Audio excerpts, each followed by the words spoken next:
بسم اللہ الرحمن الرحیم، السلام علیکم۔ جوڑ توڑ کے پلیٹ فارم سے آپ کی خدمت میں حاضر ہیں۔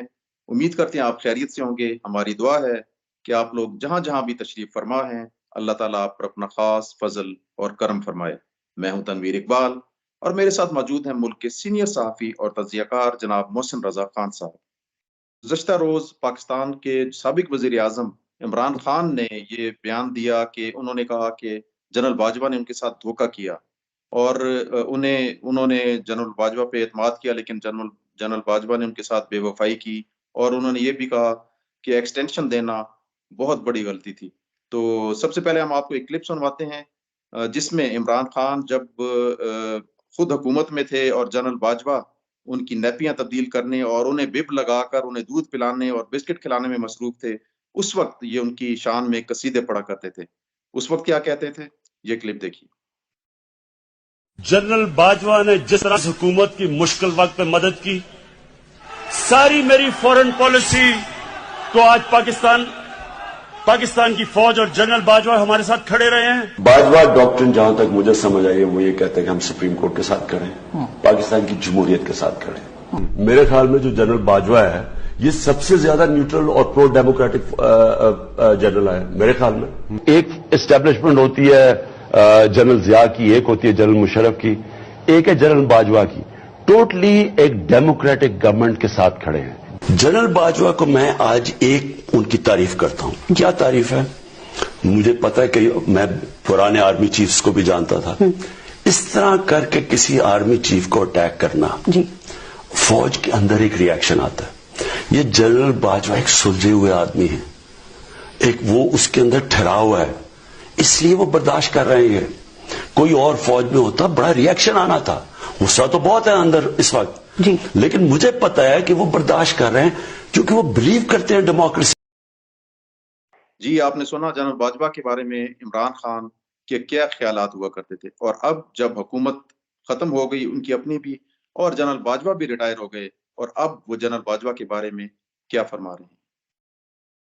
پہلے تو میں آج اللہ کا خاص شکر ادا کرتا ہوں کہ اگر یہ ISI کے چیف کو اور آرمی چیف کے خلاف بات کر رہے ہیں، اس کا مطلب میں نے بالکل ٹھیک ان کو منتخب کیا، یہ میری سلیکشن بالکل ٹھیک تھی، کیونکہ اگر یہ ڈاکو ان کے خلاف بول رہے ہیں اس کا مطلب وہ ٹھیک لوگ ہیں۔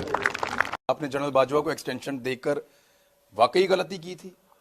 بہت بڑی غلطی کی تھی، اور کبھی کسی کو ایکسٹینشن نہیں ملنی چاہیے فوج میں یہ بالکل کنونسڈ ہوں، بلکہ میں تب بھی یہ سوچتا تھا، لیکن حالات ایسے بنا دیے گئے کہ جی دیکھیں یہ ہو جائے گا، اس کو اسٹیبلٹی کی ضرورت ہے۔ یہ جو ڈبل گیم چل رہی تھی، ویسے میں آپ کو بتاؤں جتنی ڈبل گیم جنرل باجوہ نے کھیلی ہے نا، یعنی وہ کبھی کسی کو کچھ ہمارے اپنے لوگوں کو کسی کو کوئی پیغام جا رہا ہے، کسی کو کوئی اور جا رہا ہے، عجیب اس کی ویسے ایٹیٹیوڈ دیکھیں، لیکن ہوا کیا اینڈ میں؟ فائدہ تو نہیں ہوا نا، ایکسپوز تو ہو گئے۔ جی ناظرین، آپ نے سنا کہ ملک کے ایک سابق وزیر اعظم یہ کہتے پائے گئے ہیں کہ جنرل باجوہ نے ان کے ساتھ دھوکہ کیا، اور انہیں پتہ ہی نہیں چل سکا کہ ان کے ساتھ یہ ایسا کیوں ہوا۔ ناظرین، ایک طرف تو وزیر اعظم جو سابق وزیر اعظم ہیں وہ یہ کہتے ہیں کہ وہ یورپ کو ان سے زیادہ کوئی نہیں جانتا، امریکہ، چین، روس، جاپان کو ان سے زیادہ کوئی نہیں جانتا، اور دوسری طرف وہ ایک جنرل باجوہ سے دھوکہ کھا رہے ہیں، پوری دنیا کو ان سے بہتر کوئی نہیں جانتا، لیکن انہیں یہ نہیں پتا چل سکا کہ جنرل باجوہ انہیں دھوکہ دے رہے ہیں۔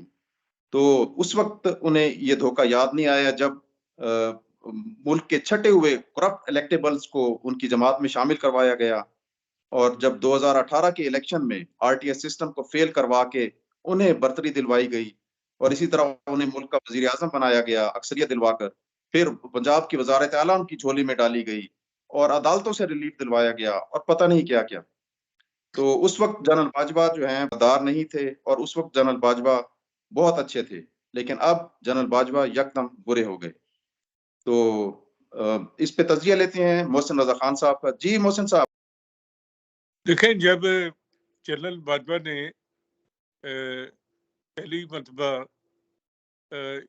جو ان کے موصد تھے نواز شریف، جنہوں نے 3 سینئر جنرلوں کو چھوڑ کر انہیں آرمی چیف بنایا تھا، ان سے غداری کر کے انہوں نے عمران خان کو وزیر اعظم بننے کی راہ ہموار کی، سپریم کورٹ سے نواز شریف کو نااہل کروایا اور پھر ان کے پر کیس اس طرح کے بنوائے اور انہیں سزائیں دلوائیں. اس وقت تو جنرل باجوہ بہت شاندار تھے، وہ جمہوریت کے لیے کام کر رہے تھے اور وہ جمہوری قوتوں کے بڑے حامی تھے اور وہ حقیقی معنی میں نیوٹرل تھے، جانور نہیں تھے اس وقت. وہ جانور تب بنے جب انہوں نے عمران خان کی حکومت کے خاتمے میں ان کی کوئی مدد نہیں کی اور انہیں بچائے نہیں. عمران خان 2 عملی کا شکار ہیں، منافقت اور جھوٹ کے پیغمبر ہیں. اور ہم دیکھتے ہیں کہ جب سینٹ میں ان کی اکثریت ہی تھی اور ان کا چیئرمین جنرل فیض حمید اور جنرل باجوہ نے بنوایا تھا، تب انہیں کوئی جمہوریت کا اور اس بات کا خیال نہیں آیا کہ فوج کیوں مداخلت کر رہی ہے. اپنی کئی انٹرویوز میں وہ کہہ چکے ہیں کہ فوج جو ہے میں اس کی مدد لیتا تھا بجٹ پاس کروانے میں اور دوسرے کاموں میں. تو عمران خان کی سیاست جو ہے وہ جھوٹ پہ مبنی تھی.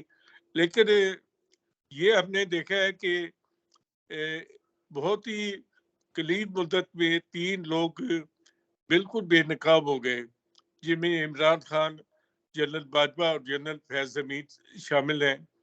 اور تاریخ نے ان کو ایسا ننگا کر کے کھڑا کیا ہے کہ اعظم سواتی کی تو شلوار پتہ ہی کس نے اتاری ہوگی یا نہیں، لیکن تاریخ نے ان تینوں آدمی کی دیویوں کی شلواریں اتار دی اور ان کو ننگا کر کے اور ان کے سارے خطوط لوگوں تک پہنچا دیے. جو انہوں نے دولت بنائی ہے، جس طریقے سے انہوں نے ملک کو لوٹا ہے اور جس طریقے سے انہوں نے اقتدار پہ قبض کرنے کے لیے غیر قانونی اور غیر آئینی کام کیے اور عدالتیں بھی ان کے ماتحت ہو گئی تھی. اب مونس سلائن نے جس طرح کا انکشاف کیا ہے، اس سے صاف ظاہر ہوتا ہے کہ سپریم کورٹ نے کس طرح کاف لیگ کے ارکان کی نااہلی کو، جو کہ ایک فیصلہ وہ پہلے کر چکی ہے، الیکشن کمیشن کے تحریک انصاف کے 25 آدمی نااہل ہو گئے، تو یا تو آپ ان تمام نااہل آدمیوں کو اہل کرتے یا آپ ان کو بھی نااہل کرتے. لیکن ہم نے دیکھا کہ نظریہ ضرورت کے تحت فوج اور عدلیہ نے اس ملک کے ساتھ کھلواڑ کیا. لیکن یہ لوگ سب اپنے انجام کو پہنچ گئے اور جنرل عاصم منیر کی قیادت میں جو فوج نے کمان سنبھالی ہے، انہوں نے سب سے پہلے لائن آف کنٹرول کا دورہ کر کے اور بھارت کو ایک سخت وارننگ دی ہے. جنرل باجوہ کا بھارت کے بارے میں اور عمران خان کا بھارت کے بارے میں بہت معزز خانہ رویہ تھا اور ان کے پاس بھارت کو کہنے کے لیے کچھ نہیں تھا، اس لیے یہ ادھر ادھر کی باتیں کرتے تھے. لیکن اب فوج نے اپنا صحیح موقف اپنایا ہے اور بھارت کو بھی بھرپور جواب دیا ہے. جی محسن صاحب یہ بتائیے گا کہ یہ چلیں دھوکہ، وہ کہہ رہے ہیں جی مجھے تو دھوکہ دیا گیا اور میرے ساتھ بڑا بے وفائی کی گئی، تو کیا جنرل باجوہ نے عمران خان کو کہا تھا کہ یہ گھڑی پنکی پیرنی اور گوگی کے ذریعے دبئی میں عمر فاروق ظہور کو فروخت کر دیں؟ دیکھیں یہ سب کام عمران خان خود کرتے رہے اور وہ دھوکے بھی خود کھاتے رہے. انہیں پوری طرح سے معلوم تھا کہ فوج انہیں چلا رہی ہے اور ان کے پاس ہلنے جلنے کا اور کچھ کرنے کی گنجائش نہیں تھی. اس لیے وہ جنرل فیض کو آئی ایس آئی کی ڈی جی کی پوسٹ پہ برقرار رکھنا چاہتے تھے کہ وہ سمجھتے تھے کہ ان کی حکومت وہ چلانے ہیں. اور یہ عمران خان فرا گوگی اور پنکی پیرنی کے ذریعے ملک میں لوٹ مار میں مصروف تھے. جب تک فوج نے ان کو اجازت دی کہ یہ ملک میں لوٹ مار کرتے رہے تو انہیں فوج سے کوئی تکلیف نہیں تھی. آپ دیکھیں کہ جب جنرل عاصم منیر نے ISI کے چیف کی حیثیت سے عمران خان کو بتایا کہ وہ ان کی بیوی کس طرح ملک ریاض سے قیمتی ہار اور رشوتیں وصول کر رہی ہے، تو وہ ایک دم اس کے خلاف ہو گئے اور انہیں ISI کے سربراہ سے ہٹا دیا گیا۔ تو عمران خان کو یہ سب پتا تھا، یہ دھوکے وہ خود کھاتے رہے، کیونکہ انہیں پتا تھا کہ ان دھوکے کے پیچھے ان کو مال بھی مل رہا ہے اور ان کی اقتدار کو طوالت بھی مل رہی ہے۔ جی، تو محسن صاحب یہ جو ابھی یہ آج کل کہہ رہے ہیں کہ جی میں پنجاب گورنمنٹ توڑ دوں گا اور KP کی گورنمنٹ توڑ دوں گا، اس حوالے سے کیا آپ سمجھتے ہیں کہ یہ ان کا دعویٰ کچھ ٹھیک ہے؟ کیا یہ ایسا کر جائیں گے؟ کیونکہ ماضی میں تو یہی ہمیں پتا ہے کہ جو عمران خان صاحب نے کہا ہے وہ انہوں نے کبھی کیا نہیں۔ میرا خیال ہے کہ ابھی ایسا ہی ہوگا، ابھی یو ٹرن لے رہے ہیں، کبھی حکومت سے مذاکرات کہہ رہے ہیں، کبھی کہہ رہے ہیں کہ اس مہینے میں میں فیصلہ کروں گا۔ انہیں یہ پتہ چل گیا ہے کہ یہ حکومتیں نہیں ہوں گی تو یہ ہیلی کاپٹر اور یہ وسائل اور یہ کروڑوں روپے کے مال اور یہ ٹھیکے اور ان ٹھیکوں پہ کمیشن اور فراغوگی اور پنکی پینی کا کس طرح گزارا چلے گا، تو انہیں یہ سب حقیقت معلوم ہے۔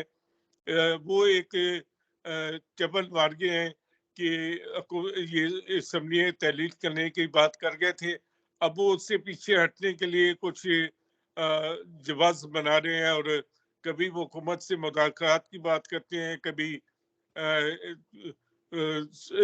KP کی اسمبلی کہتی ہے کہ پنجاب اسمبلی نہیں ٹوٹے گی تو ہم کیوں اپنی اسمبلی توڑیں۔ پرویز لائی کہتے ہیں کہ میں نے منصوبے شروع کر رکھے ہیں، لہٰذا یہ بجٹ ہمیں پیش کرنے دیا جائے۔ ان ساری باتوں کے پیچھے عمران خان کے لالچ اور ہوس شامل ہے، اور وہ اپنے آپ کو ایک معصوم اور سادہ آدمی بنا کر مزید دھوکے کھانا چاہتے ہیں، لیکن اس کے بدلے اگر انہیں مال ملتا رہے تو انہیں کوئی اعتراض نہیں ہے۔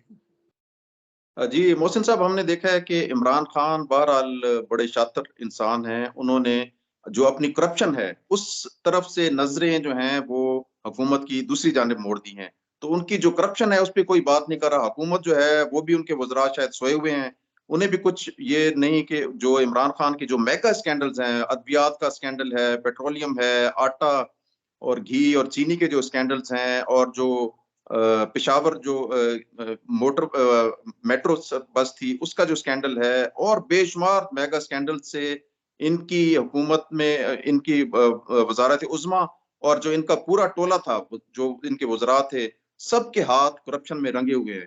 تو اس حوالے سے مسلم لیگ نون کوئی ایسا کچھ نہیں کر رہی، یا جو PDM کی جماعتیں ہیں وہ ان کی کرپشن سے بالکل آنکھیں بند کیے بیٹھے ہیں؟ میرا خیال ہے کہ اس کرپشن میں مسلم لیگ کے نون والے اگر آنکھیں نہیں بند کی ہوئی تو وہ کافی چیزوں میں پچھلی حکومت کے لوگوں کو سہولت کے طور پہ کام کر رہے ہیں۔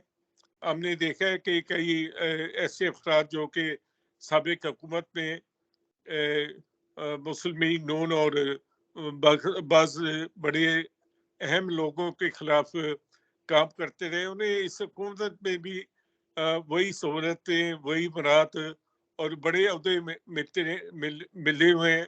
اور یہ بھی کہا جاتا ہے کہ بعض سابق وزراء نے موجودہ وزراء کو یہ کہا ہوا ہے کہ ہمارے آدمیوں کو نہ چھیڑا جائے۔ تو جب تک یہ سلسلہ ختم نہیں ہوگا اور اس قسم کی اندرونی گٹھ جوڑ ختم نہیں ہوں گے، یہ کرپشن کے کیسز سامنے نہیں آئیں گے۔ جی جی، پروگرام کا وقت اب ختم ہوا جا رہا ہے، تو عمران خان نے یہ کہا کہ جی انہوں نے جنرل باجوہ کو ایکسٹینشن دے کر بہت بڑی غلطی کی۔ خدا کا شکر ادا کرتے ہیں انہوں نے ملک نہیں توڑ دیا۔ تو انہوں نے یہ بھی کہا کہ میں جنرل باجوہ نے مجھے دھوکہ دیا۔ تو اس حوالے سے میں تو یہی کہوں گا کہ دھوکہ دینے والا دھوکے باز ہوتا ہے اور دھوکہ کھانے والا احمق ہوتا ہے، لیڈر نہیں۔ اب تک کے لیے اتنا ہی، اگلی ویڈیو میں نئے موضوع کے ساتھ جلد ملاقات ہوگی۔ اللہ نگہباں۔